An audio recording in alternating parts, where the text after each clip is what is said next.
আজি আহিলোঁ নেচৰা চিংবা, আজিৰ পাই নালগে চব্জি কিনবা। ৰুটি দি খাম নেচৰা ভাজা, ইটা কম মই এটা মস্ত ধুনীয়া গাজা। একবাৰ এটা হিজৰাই গলটিতে ভুল লাগি মিষ্টেক হৈ এটা IPL খেলা। তাৰপিছত ভিতৰৰ পাই টিউন আহিল, this speciality is not available in your device. নেচৰাকেইডাল ধুনীয়াকৈ ছিঙি ল'লোঁ, দুই এটা কাঠলাৰ কামাৰো খালোঁ। এতিয়া আমি যাওঁ বা। আজি আহিলোঁ নেচৰা চিংবা, আজিৰ পাই নালগে চব্জি কিনবা। ৰুটি দি খাম নেচৰা ভাজা, ইটা কম মই এটা মস্ত ধুনীয়া গাজা। একবাৰ এটা হিজৰাই গলটিতে ভুল লাগি মিষ্টেক হৈ এটা IPL খেলা।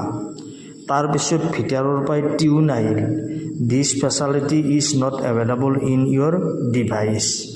নেচৰাকেইডাল ধুনীয়াকৈ ছিঙি ল'লোঁ, দুই এটা